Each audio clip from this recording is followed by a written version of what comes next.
जय भारत साथियों, उम्मीद करता हूं कि आप सभी सकुशल होंगे। साथियों, आज आपके समक्ष कबीर साहब की कुछ इम्पोर्टेंट विचारधारा और बिंदुओं के साथ मैं उपस्थित हूं। साथियों, हमारे देश में तमाम ऐसे महापुरुष, तमाम ऐसे समाज सुधारक हुए हैं जिन्होंने समाज को जागृत करने का, समाज को उचित दिशा देने का भरसक प्रयास किया और काफ़ी हद तक भारतीय समाज की बात करें तो लगातार ऐसे महापुरुषों से, ऐसे गुरुओं से प्रेरणा लेकर काफ़ी हद तक जागरूक हो चुका है। लेकिन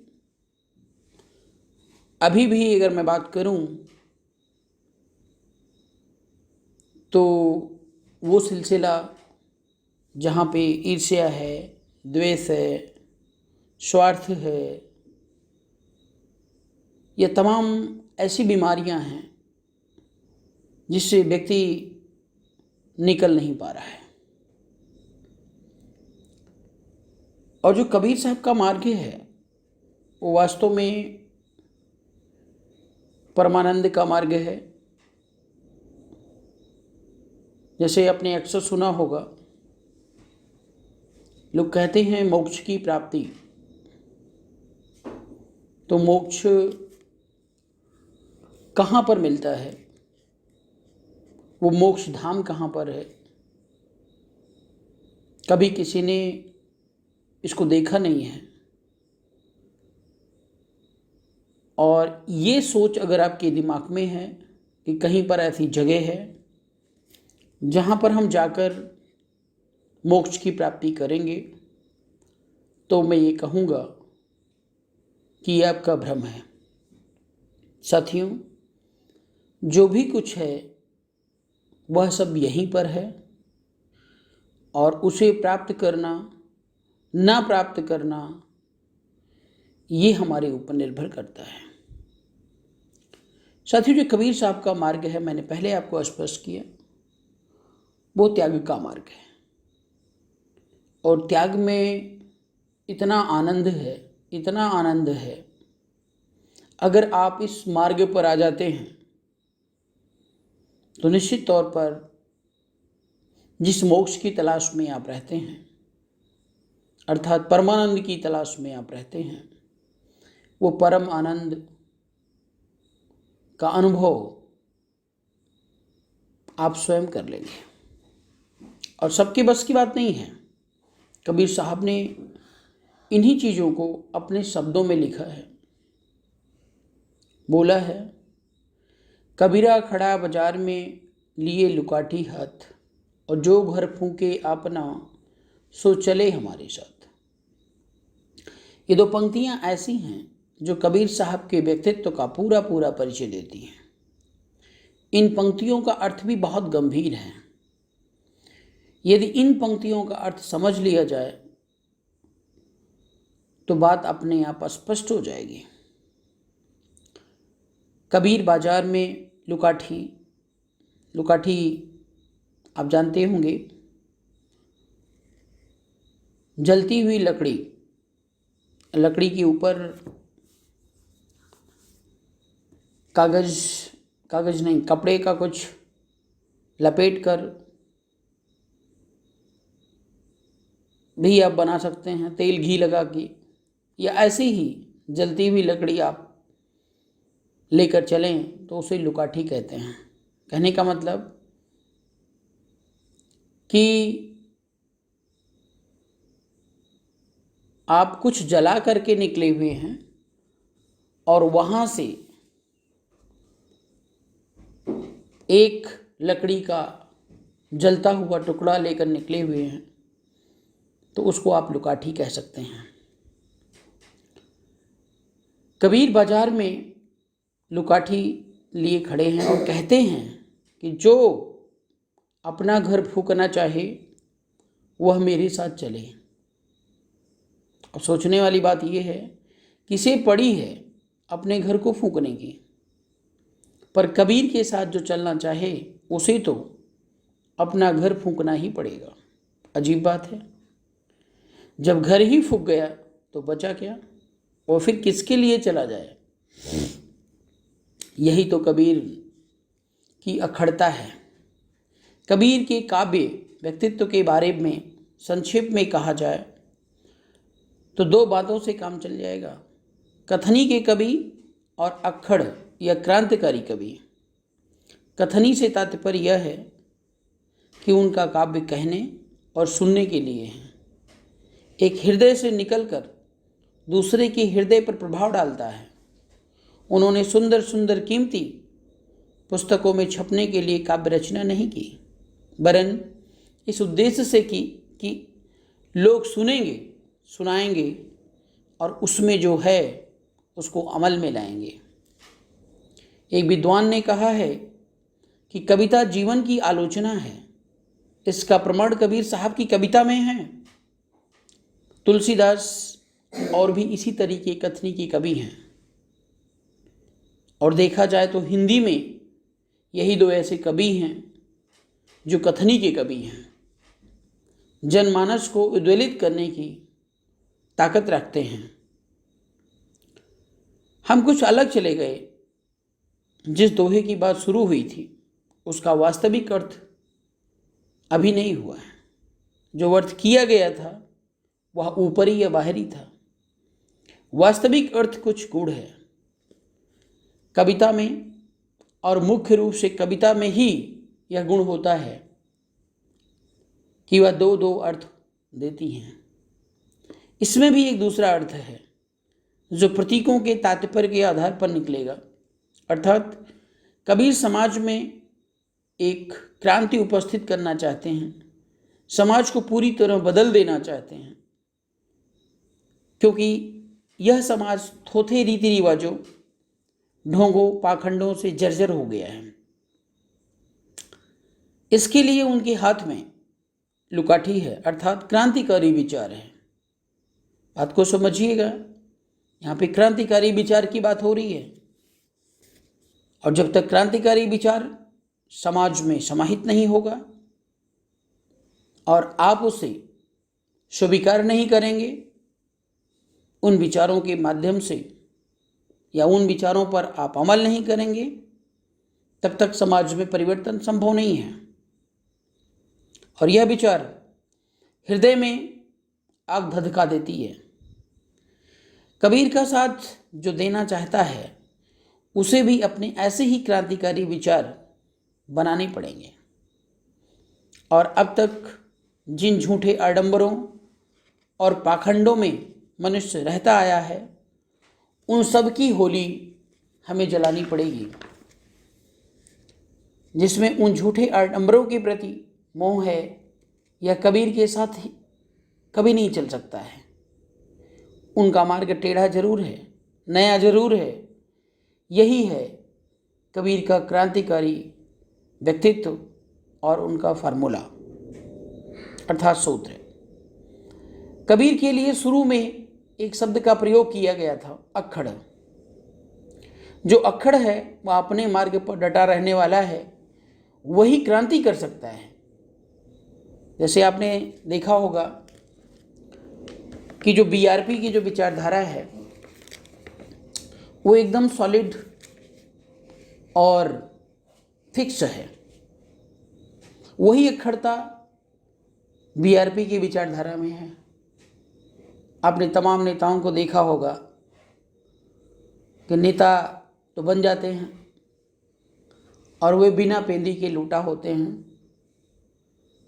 कभी इधर कभी उधर, कभी इधर कभी उधर भटकते रहते हैं, प्रेत आत्मा की तरह। वैसे आत्मा, प्रेत आत्मा की बात हम नहीं करेंगे क्योंकि ये चीज़ होती नहीं है, लेकिन हमें ज़रूर कहेंगे कि वे भटकते रहते हैं और अंत में जनता का विश्वास तोड़कर बिजनेस राजनीति को बिजनेस की तरह समाहित करके बैठ जाते हैं। इसलिए किसी भी पार्टी या संगठन के लिए अखंडता बहुत ज़रूरी है। उसका नीति सिद्धांत सॉलिड होना बहुत ही आवश्यक है। कबीर का निवास स्थान काशी में था। काशी जो पंडितों की नगरी है और पंडित जो प्राचीनता के घोर समर्थक होते हैं, तुलसीदास जी को भी इन पंक्तियों का सामना करना पड़ा था। उनके बीच में कोई क्रांतिकारी बात कहना बड़े साहस का काम था। कबीर में यह साहस था जो उन्होंने ऐसी बात कही, यह उनके क्रांतिकारी व्यक्तित्व का एक नमूना है। उन्होंने तो यहाँ तक भी कह डाला, पंडित बाद बदनते झूठा, राम कहे दुनिया गति पावे और खाड़ कहे मुँह मीठा। पहावक कहाया पाँव जे बाझे, जल कही तृषा बुझाई, और साची प्रीति विषय माया सु, हरि भक्तिन सुहासी।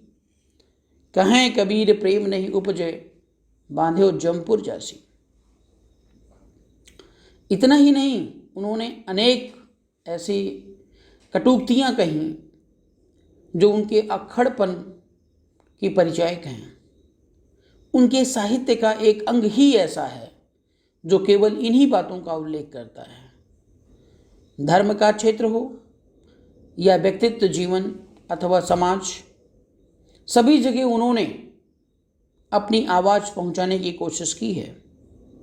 और जब देखा इतने से लोग नहीं चेतेंगे, नहीं समझेंगे, तो क्षुब्ध होकर उस वाणी का प्रचार किया जिसको लोगों ने उलटवासी का शास्त्रीय नाम दिया है।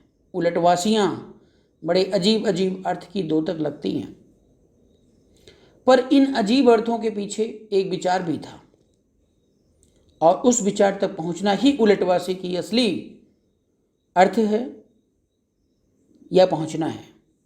ये उलटवासियाँ समाज की अथवा मानव की उल्टी और असंगति गति को देखकर कही गई मालूम पड़ती हैं। जैसे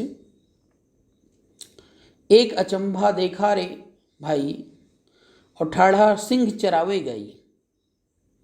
सिंह जिसका शिकार गाय है उसे खाता नहीं है, वरन चराता है। भला यह कहीं संभव है? क्या सिंह अपनी सहज प्रकृति को छोड़ सकता है? पर यदि ऐसा ना होता तो कबीर साहब ने लिखा नहीं होता।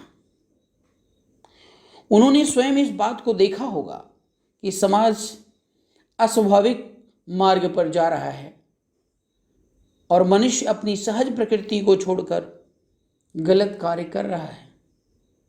और यह सहज प्रकृति क्या है, इसको भी समझना चाहिए। एक दार्शनिक ने कहा है, मनुष्य चेतन पशु है, अर्थात उसे पशुओं के गुणों के साथ साथ विचार करने की शक्ति भी मिली है। संस्कृत में भी इस आशय में एक श्लोक है, आहारे निद्रा न मैथुनम च सामान्यमेतद् पशु निर्भराणानाम धर्मो हि तेषा अधिको विशेषो धर्मेण हीना पशु समाना। तात्पर्य है कि मनुष्य को हर चीज़ विचार करके ही ग्रहण करनी चाहिए, दिमाग खोलकर ही स्वीकार करना चाहिए। पर मनुष्य ऐसा करता कब है? उससे कहा जाता है कि मंदिरों में जाओ, वो मंदिर जाने लगता है। उससे कहा माला फेरो, वो माला फेरने लगता है। उससे कहा खुदा को चिल्ला चिल्ला के पुकारो, वह चिल्ला चिल्ला कर पुकारने लगता है। उससे जैसा कहा जाए वह करने को तैयार हो जाता है। सोच विचार कर किसी जीवन को ग्रहण नहीं करता है, अपनी चेतन शक्ति का उपयोग नहीं करता है। क्या ऐसे मनुष्य से किसी अच्छाई की आशा की जा सकती है? तभी उन्होंने ऐसे व्यक्तियों की निंदा की और कहा कि यदि मेरे साथ चलना है, वास्तविक ज्ञान का रास्ता है, या वास्तविक ज्ञान को आपको पकड़ना है, तो पहले इन झूठे रीति रिवाजों पाखंडों से स्वतंत्र हो जाओ, तब मेरे साथ चलो। मेरा मार्ग बहुत सुंदर है, पर उस पर चलने से पहले बड़ी साधना की जरूरत पड़ती है, जो भगवान बुद्ध ने आपको बताया था। साधना मतलब विपश्यना। और एक बार जब साधना पूरी हो गई, अगर आप लोगों ने विपश्यना नहीं करी है तो आप सभी सम्मानित साथियों से निवेदन है, एक बार विपश्यना ज़रूर करें। और फिर हमें आपको ये सुझाव देने की ज़रूरत नहीं पड़ेगी कि आप विपश्यना करें। फिर क्या है, आनंद ही आनंद है, चरम सुख की प्राप्ति है। कबीर साहब ने लिखा है, जल में कुंभ कुंभ में जल है, बाहर भीतर पानी, और फूटा कुंभ जल जल ही समाना, यह तथ कथो ज्ञानी। कबीर के इस कठोर व्यक्तित्व के मूल में केवल एक भावना थी, समाज में क्रांति, वैचारिक क्रांति। और इसकी आवश्यकता उन्होंने इसलिए समझी थी कि विचार रहित व्यक्तियों का समाज कभी नहीं चल सकता। ध्यान रखिएगा, विचार रहित व्यक्तियों का समाज कभी नहीं चल सकता है। तमाम पार्टियां देश में हैं, उनकी कोई आइडियोलॉजी नहीं, कोई प्रिंसिपल नहीं है। भारत देश के अंदर 2 ही ऐसी पार्टी है जो आइडियोलॉजी पर काम कर रहे हैं। पहली बीआरपी, भारतीय राष्ट्रीय पार्टी, जो मानवता पर आधारित है, भगवान बुद्ध के विचारों को समाज में समाहित करना चाहती है, बाबा साहब भीमराव अंबेडकर के विचारों को लाना चाहती है, सम्राट अशोक के विचारों को लाना चाहती है, अर्थात समतावादी समाज की स्थापना करना चाहती है। दूसरी विषमतावादी व्यवस्था को देने वाली बीजेपी सरकार है या बीजेपी पार्टी है, भारतीय जनता पार्टी है। तो